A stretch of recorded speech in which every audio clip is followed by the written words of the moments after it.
Hi guys, my name is Pia. Today we're going to be talking about eye tests and examination. First, you should know that your eyes should be checked annually. That is, every year you should have an eye checkup. Whether you have a problem or you don't have a problem, it's good to get your eyes checked so that you can, if there's a problem, it can be detected early and we can get a solution to your problem before it progresses and gets worse. And then when you're going to the clinic, you won't get any assistance because the problem will have so your problem will have climaxed to a point that it can be reversed and it can be treated.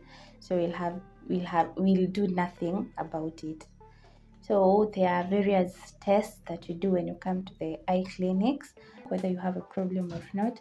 We start with the VA, which is the visual acuity, where we use a chart, that is 6 meters from the patient. So you're supposed to sit 6 meters from the chart, and the patient is supposed to read that chart mpaka place unaona 1.0, it's written there 1.0, and then hapo chini you can see there's a red and green. That is called the duochrome test that you're going to use for ocular balancing. Ndio ujue if you've ever either overcorrected the patient or you've undercorrected the patient. That is what you use. That is the VA chart. That is called the visual acuity chart. And then there's another test called tonometry. It's used to measure the intraocular pressure of the eyes. That is used to detect whether somebody has glaucoma. And then there's fundoscopy, where we instill eye drops in somebody's eyes to dilate the eyes. Alafu unatumia an object called a gadget called ophthalmoscope scope, where you check ndani ya macho ya mtu, you check the retina ndani kabisa. And then there's a test called retinoscopy, where you use a retinoscope to check whether somebody has refractive errors. You check whether it's mostly tunaangalianga the movement of the eyes. There's the width and the against movement. You check whether there's the width movement or against movement, so that you can determine the type of lens to use, whether you use the divergent or convergent lens to correct the error that you'll find in the eyes. The retinoscope is also used to check the axis kwa macho ya mtu, ndio ujue kama mtu ako na astigmatism, that is where the axis comes in.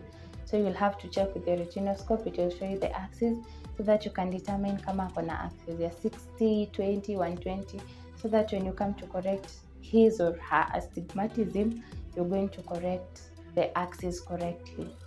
Then there's near vision acuity chart, which you use to test if somebody's near vision is accurate, kama anaona vizuri. The accurate measurement ndio useme mtu anaona vizuri should be up to here 0.00, which is 66, the visual acuity of 66. Sijui kama mtaona the visual acuity of 66.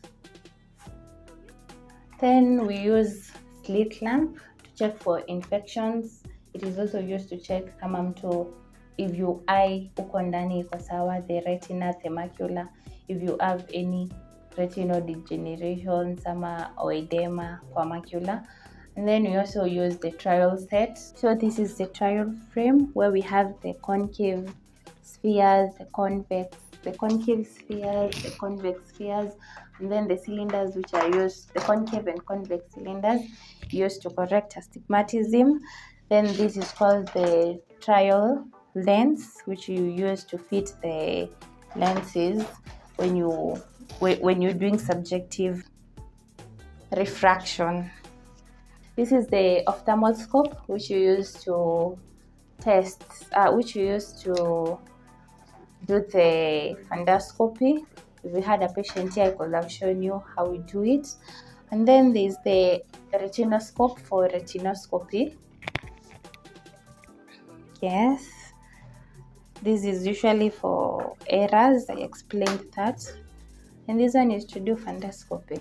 So I'm going to wind up and I'm going to tell you the importance of eye checkups. When you come for eye checkups and we detect maybe you have an anomaly in your eye, it's going to be detected early and it's going to be treated. And like if you don't come for eye checkups and maybe you maybe for example you have glaucoma and it presents, inaanzanga tu polepole, inakujanga tu signs kidogo kidogo, you find the intraocular pressure iko juu, and then kidogo kidogo inakuja unapata there is retinal detachment. When it reaches to the point where there is retinal detachment, there is no reversal in that. So if you come early, when we come and detect that this person intraocular pressure yake iko juu, tutatreat and we'll give you eye drops za intraocular pressure ndio ishuke, ndio isikuwe na damages, because if you don't get treated itakuwa worse. Ikikuwa worse, you can't reverse it. The other importance is you'll prevent sight loss. That is in cases where you have a degenerative disease yenye it can cause sight loss, and then you should, so those are the main importances. And then unafaa kujua that you should make sure you go for checkups annually, whether you have a problem or you don't have a problem. It's necessary for you to go and get your eyes checked, because you imagine right now you can see and the next minute you can't see. That is just devastating. So nitamalizia hapo for today, and thank you for watching. Bye bye.